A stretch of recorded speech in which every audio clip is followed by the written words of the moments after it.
एक सवाल जो इतिहास में रुचि रखने वाले आप जैसे बहुत सारे लोगों को परेशान करता है। एक सवाल जिसका शायद उतनी ईमानदारी से जवाब नहीं ढूंढा गया जितनी ईमानदारी से ढूंढा जाना चाहिए था। क्या सवाल है? 17 मार्च सन 1527 ईस्वी को खानवा के युद्ध में महाराणा सांगा क्यों हारे और बाबर को इस युद्ध में विजय क्यों प्राप्त हुई, जबकि महाराणा सांगा की सेना बाबर की सेना से लगभग डबल थी। और एक तरफ जहां महाराणा सांगा के सैनिक जोश और उत्साह में भरे हुए थे, बाबर के सैनिकों में भय का माहौल था, हतोत्साहित थे। आपको कैसे पता सर? वो डरे हुए थे, हतोत्साहित थे, सोर्स में लिखा, अभी दिखाऊंगा। ये वैसे एक पूरा एक डायग्राम बनाया है कि 17 मार्च 1527 ईस्वी को जो खानवा का युद्ध हुआ था उसमें दोनों की सेनाओं का क्या क्या जमावड़ा था। ये इधर बाबर की सेना जो हरे कलर में आपको दिख रही है, सारा डिटेल से बताऊंगा। ये महाराणा सांगा की सेना, इन्होंने बांट रखा है अपनी सेना को। ये युद्ध के आरंभ की स्थिति है, ये युद्ध के अंतिम क्षणों की स्थिति है, जब ये केसरिया रंग मतलब महाराणा सांगा की जो सेना है वो बीच में और बाबर की सेना ने उनको चारों तरफ से घेर लिया है। इसका सोर्स है रशब्रुक विलियम की लिखी हुई ये किताब है, ये वाली किताब रशब्रुक विलियम की an empire builder of 16th century. इसके बेस पर, इसके आधार पर ये सारा डायग्राम बनाया है। सबसे पहले इन दो सवालों का विश्लेषण कर लेते हैं कि एक तो मैंने ये बताया कि महाराणा सांगा की सेना बाबर की सेना से लगभग डबल थी। दूसरा ये बाबर के जो सैनिक हैं वो डरे हुए थे। तो ये तो दोनों ही स्थितियां महाराणा सांगा को फेवर करती हैं। उनकी सेना डबल है, शत्रु भयभीत है उनसे, शत्रु डरा हुआ है, उसके बावजूद फिर बाबर जीत कैसे गया? ये जवाब ढूंढना बहुत जरूरी है। पहले दिखाता हूं कि बाबर के सैनिक डरे हुए क्यों थे, क्योंकि कमेंट सेक्शन में कुछ कमेंट आएंगे, 1-आधा% के आएंगे। मैं कोई डरे हुए नहीं थे तो आप क्या पढ़ा रहे हो, तो गलत इतिहास पढ़ा रहे हो, तो ऐसा तो होता ही नहीं है। दरअसल एक सरल सा उदाहरण देता हूं मैं। 2 + 2 4 होते हैं। यह सार्वभौमिक है, तथ्यात्मक है, वस्तुनिष्ठ है। यहां जोड़ोगे 2 + 2 तो भी 4 हैं, अमेरिका में जोड़ोगे तो भी 4 हैं, ब्रह्मांड के किसी कोने में जाकर जोड़ोगे जो तो भी 4 हैं। क्यों? सार्वभौमिक है, सब जगह एक सा उत्तर आएगा। लेकिन कुछ लोगों को सत्य वो लगेगा जो कानों को सुनने में अच्छा लगता है। तो सार्वभौमिक तथ्यात्मक वस्तुनिष्ठ सत्य से मतलब नहीं है। सत्य वो अच्छा लगेगा उनको जो आत्मनिष्ठ है, खुद को अच्छा लगे, उनको लगे कि हमको प्रसन्नता देता है, वो उनको अच्छा लग सकता है। समझ गए होंगे खैर मेरी बात को, ज्यादा दार्शनिक बनने की मुझे आवश्यकता नहीं है। तो सबसे पहले मैं दिखाता हूं कि बाबर के सैनिक जो डरे हुए थे, बाबर कहां पर ये बात लिखता है। उदयपुर राज्य का इतिहास, पेज नंबर 322, गौरीशंकर हीराचंद ओझा ने लिखा हुआ है। जिस सोर्स को कोट किया गया है, तुजुक के बाबरी मतलब बाबरनामा, उसका इंग्लिश ट्रांसलेशन बेवरिज ने लिखा है, जिसमें पेज नंबर 556 ये जानकारी है। इसका स्क्रीनशॉट लेके पढ़ लेना। क्या लिखा है मैं समझा देता हूं। बाबर ये लिखता है, ये बाबर क्या, हमारी सेना में क्या छोटे क्या बड़े, मतलब क्या सेना के बड़े पदाधिकारी क्या छोटे सैनिक, सब भयभीत हैं, सब हतोत्साहित हैं। कोई वीरता की बातें ही नहीं कर रहा, सब डरी हुई बातें कर रहे हैं। यहां तक कि मेरे जो वजीर हैं, मेरे जो अमीर हैं, जो मुझसे वेतन लेते हैं, राज्य की संपत्ति को भोगते हैं, वो भी नेक सलाह नहीं दे रहे, वो भी डरी हुई सलाह दे रहे हैं। ये बाबर ने लिखा है, उसको पढ़ लिया होगा, स्क्रीनशॉट आप उसका ले लिया होगा, नहीं तो वापस बैक करके उसका स्क्रीनशॉट आप ले लेना। इसके बाद बाबर अपने सैनिकों के इस डर को दूर करने के लिए कुछ उपाय करता है। बाबर इस समय सीकरी है और क्या करता है, कुछ खाइयां खुदवाता है ताकि सैनिकों के डर को दूर किया जा सके। खाइयों के पीछे तोपें रखी जाती हैं, उन तोपों को जंजीरों से बांधा जाता है। जो स्थान खाली रह जाते हैं उन स्थानों पर गाड़ियां खड़ी की जाती हैं और उनको जंजीरों से बांधा जाता है। कुछ लोग लिखेंगे साहब गाड़ियां तो थी नहीं, क्या पढ़ा रहे हो आप? आज वाली गाड़ियां नहीं थी, मारुति, टाटा, टोयोटा, ये वाली गाड़ियां नहीं थी, पेट्रोल डीजल की गाड़ियां नहीं थी। उस समय की जो गाड़ियां हुआ करती थी वो गाड़ियां, सोर्स देख लेना, क्योंकि कुछ ये लिखेंगे नहीं ये तो गलत है, ऐसा तो होता ही नहीं था। अब वही बात है 2+2 वाली बात है ना, जब भी ये विचार मन में आए तो 2+2 को सोच लेना। तो सैनिकों के डर को दूर करने के लिए कुछ खाइयां खुदवाई, खाइयों के पीछे तोपें रखवाई, उन तोपों को जंजीर से बंधवा दिया गया, एक आड़ लगाने के लिए, आड़ मतलब एक दीवार बनाने के लिए, कि देखो सांगा अब नहीं आएगा, सांगा को रोक लिया, रास्ते में बैरिकेड्स लगा दिए, खाली स्थानों पे जो गाड़ियां थी उनको खड़ी करवाया, उनको जंजीरों से बांधा गया। फिर आगे सोर्स में लिखा हुआ है कि काठ की जो खाली जगह फिर भी रह गई थी, काठ की तिपाइयों को खड़ा किया गया। काठ मतलब लकड़ी, तिपाई मतलब जिसके 3 पैर। तो लकड़ी के कुछ उस समय के स्ट्रक्चर होंगे उनके पास में जिनके 3 पैर, जैसे ट्राइपॉड होते हैं ना आज के, इस प्रकार के कुछ निकले हुए होंगे, मैंने भी नहीं देखे। उनको खड़ा किया गया और उनको फिर चमड़े के पट्टों से बांधा गया, ताकि सैनिकों को यह विश्वास हो जाए कि अब देखो खाइयां भी खुदियां, पूरा बैरिकेड्स लगा दिया, सांगा जो बहुत तेजी से बढ़ रहा था अब सांगा नहीं बढ़ पाएगा। यह विश्वास दिलाने के लिए बाबर ने सारी चीजें की। पहले एक सवाल दिमाग में यह पैदा हो रहा है, बाबर के सैनिक इतने डरे हुए क्यों थे? ऐसा क्या हो गया था? 21 अप्रैल 1526 ईस्वी को पानीपत का पहला युद्ध हुआ। पानीपत के पहले युद्ध में दिल्ली सल्तनत खत्म, इब्राहिम लोदी को पकड़ लिया गया, मार दिया गया। दिल्ली में अब तक जो सुल्तान चलते आ रहे थे, गुलाम वंश, खिलजी वंश, तुगलक वंश, सैयद वंश और लास्ट में लोदी वंश। लोदी पहले बहलोल लोदी बना, फिर सिकंदर लोदी और लास्ट में इब्राहिम लोदी। 1526 में पकड़ लिया गया, इब्राहिम लोदी को मार दिया गया, दिल्ली से अब सल्तनत खत्म और अब बादशाह आ गए। तो बादशाह शुरू हो गई। जो अफगान थे, मतलब दिल्ली पर अभी जो सुल्तान थे वो अफगान के थे, अफगानी थे। तो ये जो अफगान थे, अब दिल्ली उनके हाथ से चले जाने के बाद, इब्राहिम लोदी की हत्या हो जाने के बाद, ये अफगान 2 गुटों में बट गए, एक तो पूर्वी, एक पश्चिमी। इंडिया के मैप से अगर आप समझोगे तो दिल्ली से राज खत्म अफगानों का, बाबर आ गया, अब मुगल राज करेंगे। अफगान 2 हिस्सों में बट गए, पूर्वी, एक पश्चिमी। पूर्व वाले जो अफगान हैं, इनका नेता था बाबर खान लोहानी, उसका नाम भी बाबर था, वो अफगान था, बाबर खान लोहानी, वो उनका नेता था। इन पूर्वी अफगानों ने क्या किया, बाबर खान लोहानी को अपना नेता बनाया और सुल्तान मोहम्मद शाह के नाम से बिहार की गद्दी पर बैठा दिया। बोले बैठ जा बिहार के तख्त पे, तू हमारा सुल्तान। पूर्व वाले जो अफगान थे, इन अफगानों का नेता था आपका हसन खां मेवाती। दरअसल उदयपुर भरतपुर के आसपास का जो क्षेत्र है इसको मेवात कहा जाता है, इसलिए यहां पर जो मुसलमान हैं उनको मेव मुसलमान भी कहा जाता है। औरंगजेब के टाइम में बहुत बड़ा कन्वर्जन हुआ था। इस क्षेत्र को मेवात कहा जाता है। इस मेवात क्षेत्र का जो स्वामी था वो था हसन खां मेवाती। हसन खां मेवाती इन पूर्वी अफगानों का नेता था और पूर्वी अफगानों का नेता हसन खां मेवाती इब्राहिम लोदी के भाई महमूद खां लोदी को अगला सुल्तान बनाना चाहता था। कैसे बनाया जाए, कौन साथ देगा? बोले सांगा के पास चलो। तो ये जो हसन खां मेवाती है 12,000 की फौज को लेकर और महमूद खां लोदी को अपने साथ में लेकर महाराणा सांगा के पास में गया।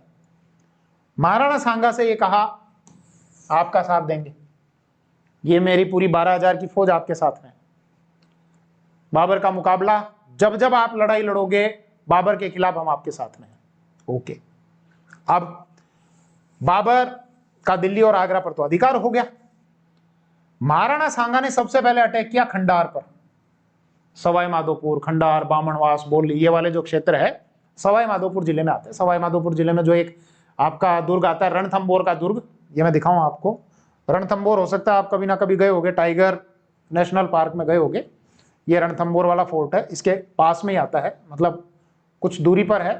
तो इस खंडार पर, खंडार का जो किला है वहां पर हसन नाम का कोई व्यक्ति है, उसका राज था। महाराणा सांगा ने बहुत तेजी से हमला बोला खंडार पर और इस हसन को जो खंडार पर अधिकार था महाराणा सांगा से समझौता करना पड़ा। महाराणा सांगा को दे दिया खंडार। खंडार पर महाराणा सांगा का अधिकार हो गया। खंडार से आगे बढ़ के अब महाराणा सांगा आगे की तरफ बढ़े, बयाना की तरफ। बयाना जो भरतपुर में आता है वर्तमान। खानवा जो युद्ध हुआ था 17 मार्च 1527, वो भी भरतपुर में आता है। तो खंडार पर अधिकार करने के बाद महाराणा सांगा कहां बढ़े? बयाना की तरफ। हालांकि बयाना जो है वो महाराणा सांगा के ही अधिकार में हुआ करता था, और महाराणा सांगा ने वहां पर एक व्यक्ति को बैठा रखा था, निजाम खां, मतलब बयाना उनके अंडर में था। महाराणा सांगा ने निजाम खां को कहा, बोले निजाम एक काम कर, तू संभाल ले इसको, तू बैठ जाए यहां पर। बाबर जब आया तो बाबर ने जोड़ तोड़ करने शुरू कर दिए कि कैसे बयाना को मैं जीतूं। सेना भेज दी बयाना की तरफ। निजाम खां बाबर का मुकाबला नहीं कर पाया। निजाम खां का भाई आलम खां बाबर से मिल गया, निजाम खां को भी समझौता करना पड़ा। निजाम खां ने जो ये दोआब वाला क्षेत्र है, गंगा और यमुना के बीच वाला, वहां कोई 20 लाख की सालाना आय का परगना था, वो बाबर ने उस निजाम खां को दे दिया। बोले तू तो बैठ जा इधर और ये बयाना मेरे को दे दे। तो उस निजाम खां ने बाबर से समझौता करके वो बयाना बाबर को दे दिया। तो खंडार पर तो किसका अधिकार? महाराणा सांगा का। बयाना पर किसका अधिकार? बाबर का। बाबर ने यहां पर अपने कुछ मुख्य मुख्य सेनापति छोड़ दिया, हालांकि सेनापति एक ही होता है, लेकिन और कुछ मुख्य मुख्य सेना के जो लोग थे वो छोड़ दिए। संगर खां, किताबेग, मेहंदी ख्वाजा को यहाँ का हाकिम बना रखा था, और भी कुछ लोग थे। महाराणा सांगा ने बहुत तेजी से अटैक किया यहां पर बयाना के ऊपर। यहां से बाबर की फौज को भागना पड़ा। संगर खां मारा गया। एक किताबेग के संबंध में लिखा है कि किताबेग ने महाराणा सांगा के एक सैनिक पर हमला किया। उस सैनिक ने किताबेग के नौकर से एक तलवार छीन के और उसके कंधे पे ऐसा वार किया कि किताबेग दोबारा युद्ध लड़ने गया ही नहीं। ये लिखा हुआ बाबर ने लिखा है इस तरीके से। ये सेना भागी। इनका जो झंडा था वो खोस लिया गया, कब्जे में ले लिया। बहुत सारे सैनिकों को मार दिया गया, बहुत सारे सैनिकों को बंदी बना लिया गया। बाबर की इस भागती सेना में हाय तौबा मच गई। ये सैनिक भागे।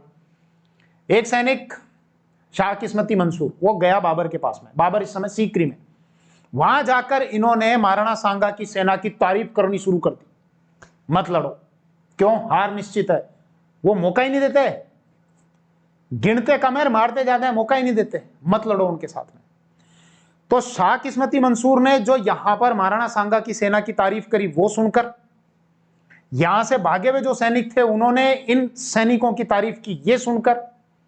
और इसके अलावा काबुल से आया हुआ एक ज्योतिष मोहम्मद शरीफ, उसने ये कहा नक्षत्र अपने फेवर में नहीं है भैया, इस समय युद्ध मत लड़ना। इस समय अगर युद्ध लड़ेगा तो अपनी पराजय निश्चित है। तो ये सारे कारण थे जिसकी वजह से बाबर ने लिखा अपनी किताब बाबरनामा में, कोई वीरता की बातें ही नहीं कर रहे, सब डरी हुई बातें कर रहे हैं, सब डरे हुए हैं, सब हतोत्साहित है।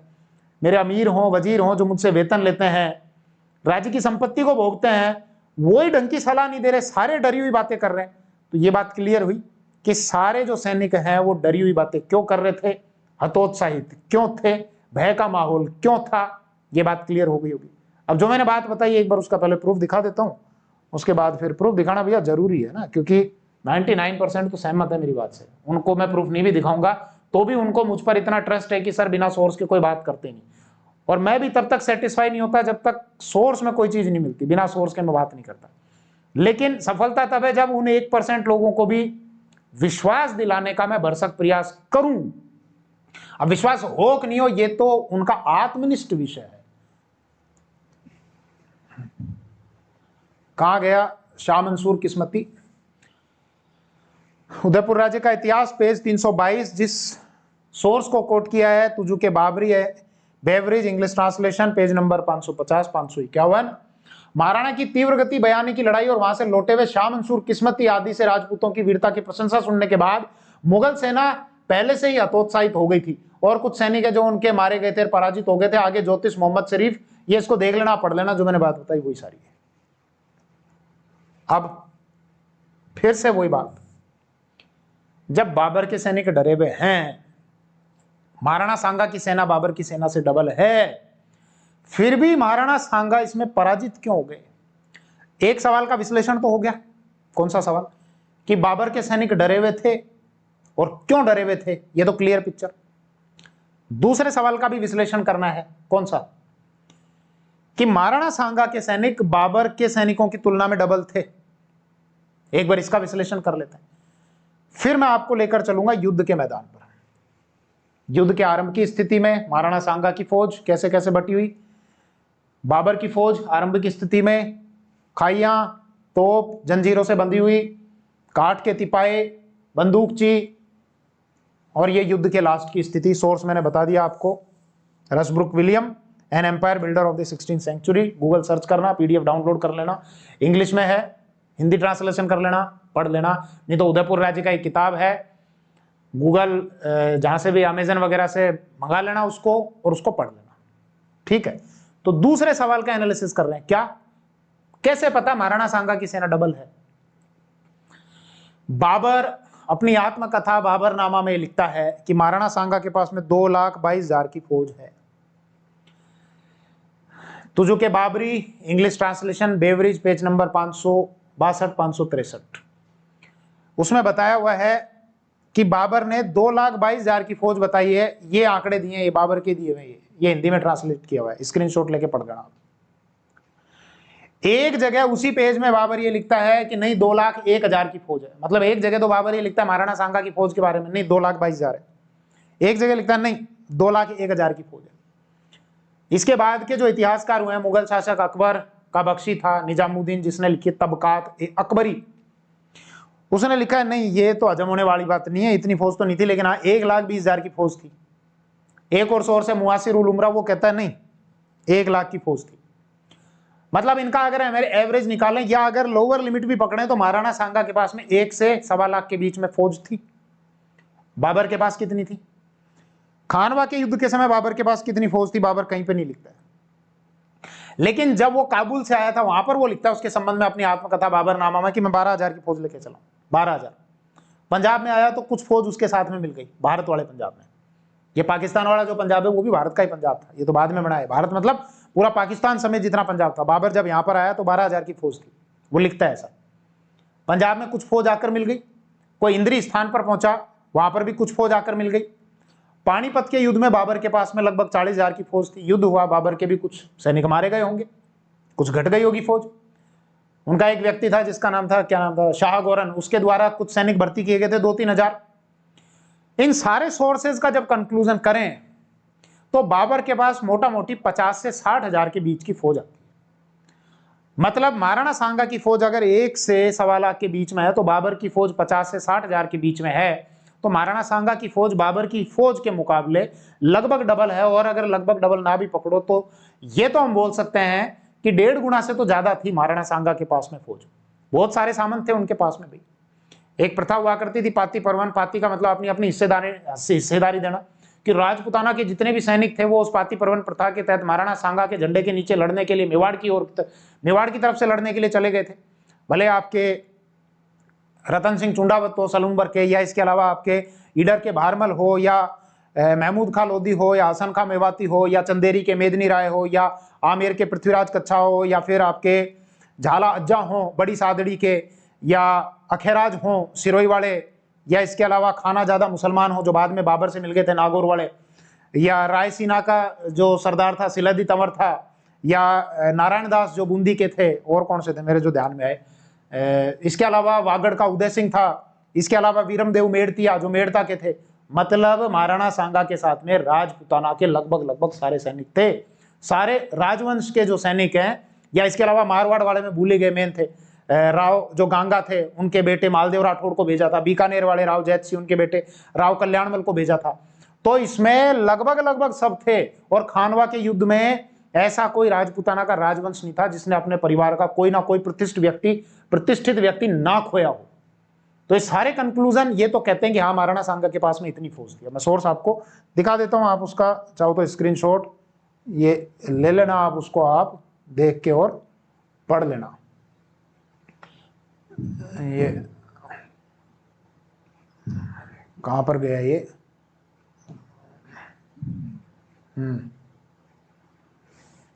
ये है, ये इसमें नीचे की तरफ ये लिखा हुआ है, आप इसको देख के पढ़ लेना। सोर्सेज वही हैं, और ये दूसरा वाला है, ये इसको देख के पढ़ लेना। जो सारी बातें मैंने बताई, और ये वाला, ये 3 पेज है, इसमें वही सारी बातें हैं जो मैंने आपको बताई।